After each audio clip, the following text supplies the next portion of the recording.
नमस्कार दोस्तों, स्वागत है आपका हमारे YouTube चैनल एग्जाम गुरु में। दोस्तों, हमारी जो बहुत ही स्पेशल क्लास चल रही है आरआरबी एनटीपीसी 2025 की, जो हम आपको तैयारी कर रहे हैं, जिसके अंतर्गत मैं आपको 4000 क्वेश्चंस की एक सीरीज चला रहा हूं, जिसमें मैं स्टैटिक जीके प्लस साइंस के क्वेश्चंस कवर करूंगा। जिसमें स्टैटिक जीके के आपके लगभग 2500 क्वेश्चन होंगे और साइंस के आपके 1500 क्वेश्चन होंगे। ये सीरीज चल रही है, आपको पता होगा। उसके अंतर्गत आज मैं आपके लिए 12वें नंबर का वीडियो लेकर आया हूँ। इसके पहले मैंने इस सीरीज के 11 वीडियो कंप्लीट करा दिया। अगर नहीं देखे तो सबसे पहले ये 12वें नंबर का वीडियो पूरा जरूर देख लीजिएगा, बहुत ही महत्वपूर्ण है। आप देख सकते हैं क्वेश्चन कितने इंपॉर्टेंट है। उसके बाद हमारे 11 वीडियो भी देख लीजिएगा, कंप्लीट प्लेलिस्ट बना दी। जो नए बच्चे बता दूं कि हम ये जो 4000 क्वेश्चन है टोटल आपको 100 वीडियो में कंप्लीट कराएंगे और डेली आपको 40 क्वेश्चन में प्रोवाइड कराता हूं। इस प्रकार 4000 क्वेश्चन कंप्लीट हो जाएंगे, जो कि आपको पता होगा कि सीबीटी 1 में 40 क्वेश्चन आने वाले हैं, जिसमें से 30 क्वेश्चन सीधे सीधे स्टैटिक जीके और साइंस के होते हैं, ये मान के चलिए, और 10 क्वेश्चन करंट अफेयर्स के होते हैं। तो उसकी भी मैं आपको सीरीज तैयार करवाऊंगा, बहुत जल्दी उसके भी लॉन्च होने वाले हैं, ठीक है ना, कंप्लीट कराऊंगा। तो ये 30 क्वेश्चंस आने वाले हैं स्टैटिक जीके और साइंस के, तो पूरे पूरे बन जाए, इसलिए 4000 क्वेश्चन का कंप्लीट क्वेश्चन बैंक मैंने तैयार किया है।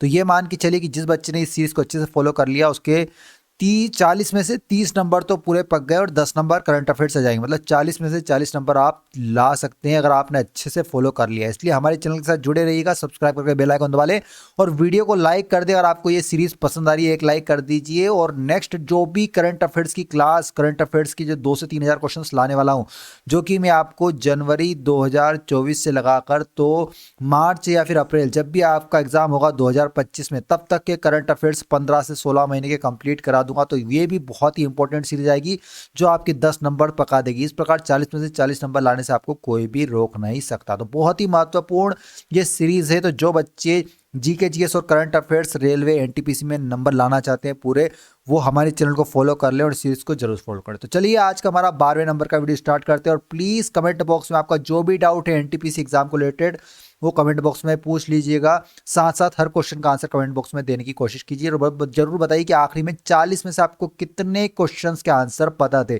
तो देखते हैं कि कितने बच्चों के कितने क्वेश्चन सही निकलते थे। चलिए वीडियो को स्टार्ट करते हैं। सबसे पहला प्रश्न, संयुक्त राज्य अमेरिका ने प्रथम विश्व युद्ध में प्रवेश कब किया था?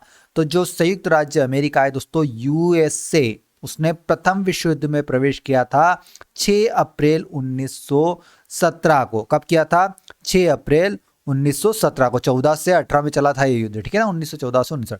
बताएंगे नेक्स्ट क्वेश्चन, निम्नलिखित में से कौन सा ग्रह जोवियम ग्रह का उदाहरण है? बताएंगे इनमें से कौन सा ग्रह जोवियम ग्रह का उदाहरण है? तो इसका राइट आंसर दोस्तों ऑप्शन ए पृथ्वी। देखिए, बृहस्पति, शनि, यूरेनस, नेपच्यून को बाह्य ग्रह कहा जाता है। यह ग्रह मुख्यतः गैस से बने होते हैं।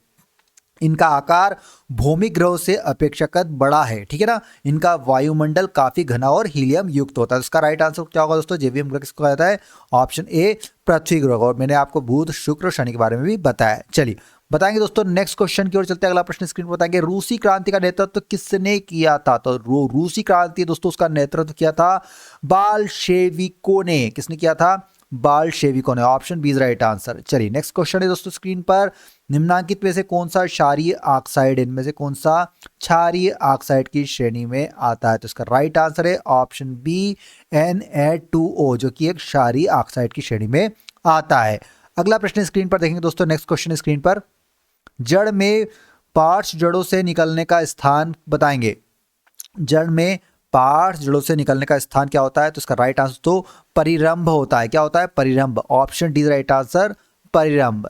नेक्स्ट क्वेश्चन है, प्रोटीन की इकाई क्या है? ठीक है, प्रोटीन की इकाई क्या है? ऑप्शन सी राइट आंसर तो अमीनो एसिड। प्रोटीन की इकाई क्या है? Amino acid. अगला प्रश्न स्क्रीन पर देखिए, बिना कला के सभ्यता नहीं, यह कथन किसने कहा था? तो यह कथन है दोस्तों ऑप्शन सी राइट, मुसोलिनी का कथन है, बिना कला के कोई सभ्यता नहीं हो सकती। नेक्स्ट क्वेश्चन स्क्रीन पर देखिएगा दोस्तों, महाबलीपुरम के शोर मंदिर का निर्माण किसने कराया था? तो महाबलीपुरम के शोर मंदिर का निर्माण नरसिंह वर्मन द्वितीय के द्वारा कराया गया था। Option A is right answer. अगला प्रश्न, निम्नलिखित में से कौन सी सरकारी कंपनी का प्राइवेटीकरण सबसे पहले हुआ था? तो जो मारुति उद्योग लिमिटेड, मारुति उद्योग लिमिटेड भारत की एक विख्यात कार कंपनी, आपको पता है इसकी स्थापना हुई थी 1981 में और सबसे पहले इसी सरकारी कंपनी का प्राइवेटीकरण। भारी जल है, बताएंगे दोस्तों, भारी जल है, भारी जल है। D2O, D2O भारी जल होता है और इसका अणुभार कितना होता है, 20 होता है।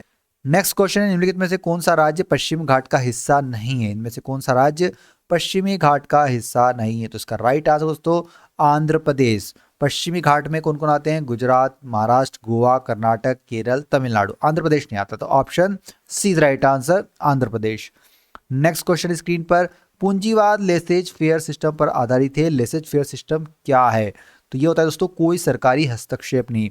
पूंजीवाद लेसेज फेयर सिस्टम पर आधारित होता है और इस शब्द की उत्पत्ति लेट टू से हुई है, इसमें किसी भी प्रकार का सरकारी हस्तक्षेप नहीं होता है। चलिए नेक्स्ट क्वेश्चन देखते हैं स्क्रीन पर, खासी और गारो किस प्रदेश के अधिकतर भाग में बोली जाती है, तो जो खासी और गारो है दोस्तों वो मेघालय के अधिकतर भागों में बोली जाने वाली भाषा है। चलिए नेक्स्ट क्वेश्चन की ओर चलते हैं, गौतम बुद्ध वन्य जीव अभ्यारण्य कहाँ पर स्थित है, तो गौतम बुद्ध वन्य जीव अभ्यारण्य पूर्वी मध्य भारत में बिहार के गया और झारखंड में स्थित है, ठीक है ना। इसका क्षेत्रफल 259 वर्ग किलोमीटर है। यहाँ पर बाघ, तेंदुआ, सुस्त भालू, चीतल, चिंकार और पक्षियों की अनेक प्रजातियां पाई जाती है। चलिए नेक्स्ट क्वेश्चन बताएंगे स्क्रीन पर, निम्नलिखित में से किस क्षेत्र में सदाबहार वन पाए जाते हैं, तो सदाबहार वन आपके अमेजन बेसिन में पाए जाते हैं। कहाँ पर पाए जाते हैं, अमेजन बेसिन में।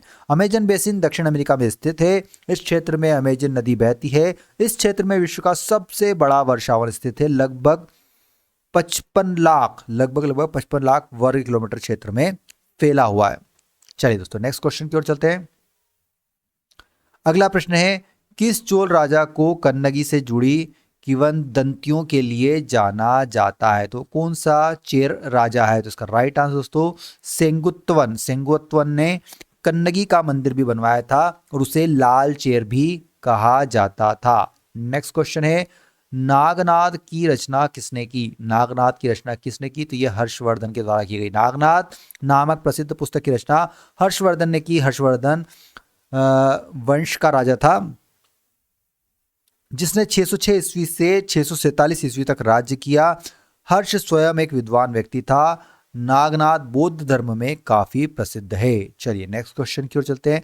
अगला प्रश्न है स्क्रीन पर दोस्तों, ऋग्वेद में देवताओं में तूफान के देवता कौन थे, तो तूफान के देवता मारुत को माना जाता है, ठीक है ना। ऋग्वेद के प्रमुख देवता कुछ नाम बताता हूं मैं, वायुदेव हवा के थे, अग्निदेव आग के थे, मारुत तूफान के थे और इंद्रदेव वर्षा के देवता माने जाते हैं। नेक्स्ट क्वेश्चन, भारत में पहली औद्योगिक नीति कब पेश की गई थी, तो ये आपका 1948 में पेश की गई थी। भारत में पहली औद्योगिक नीति 6 अप्रैल 1948 को। चलिए अगले प्रश्न की ओर चलते हैं। नेक्स्ट क्वेश्चन बताएंगे स्क्रीन पर दोस्तों, कंप्यूटर में आईसी चिप निम्नलिखित की बनी होती है, तो ये आपकी काय की बनी होती है, सिलिकॉन की बनी होती है आईसी चिप। चलिए अगला प्रश्न है, मेरे मरने के बाद प्रलय होगी, यह कथन किस शासक का था, तो यह कथन था दोस्तों लुई 15 का। Option B is right answer. अगला क्वेश्चन है, एथिंग किस देश की संसद का नाम है, तो एथिंग दोस्तों आइलैंड की संसद को बोला जाता है। एथिंग विश्व की सबसे पुरानी संसद है जिसकी स्थापना 980 एडी में हुई थी। नेक्स्ट क्वेश्चन स्क्रीन पर देखिएगा दोस्तों, फटाफट कमेंट बॉक्स में आंसर दीजिए।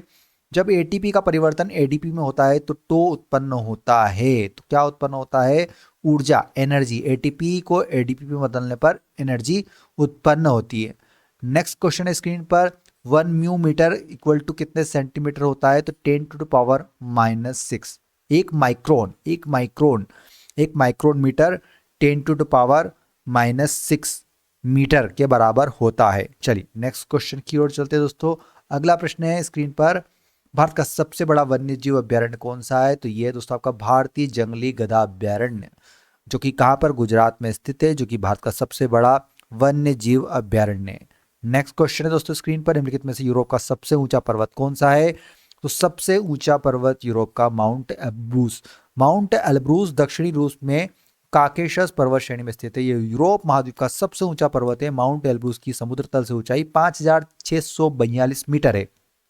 नेक्स्ट क्वेश्चन स्क्रीन पर देखिएगा दोस्तों, मड़ई त्योहार किस प्रदेश का आदिवासी त्योहार है, तो मड़ई त्योहार छत्तीसगढ़ का एक त्योहार है दोस्तों, जो एक आदिवासी त्योहार है। Option C is right answer. Next question screen पर देखिएगा दोस्तों, मायोपिया में होता है, मायोपिया में क्या होता है, तो दूर की वस्तु दिखाई नहीं पड़ती। मायोपिया में क्या होता है, दूर की वस्तु दिखाई नहीं पड़ती है। नेक्स्ट क्वेश्चन है, हड़प्पा सभ्यता के टेराकोटा की खोज कहाँ हुई? तो हड़प्पा सभ्यता में टेराकोटा की खोज मोहनजोदड़ो।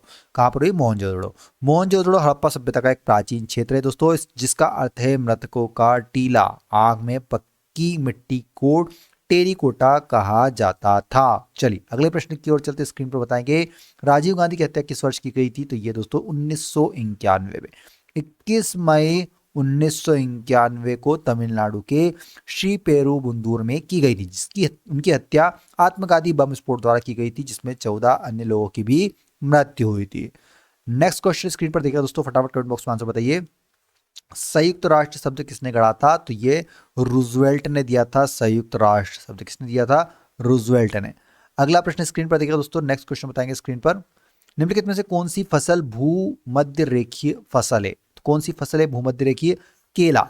केला एक प्रमुख भूमध्य रेखीय फसल है। भूमध्य रेखीय फसलों के प्रमुख उदाहरण मैं आपको बताता हूँ, रबर, कोको, काली मिर्च, नारियल, तेल हथेली, सुपारी आदि ये भूमध्य रेखीय फसलों के कुछ उदाहरण है।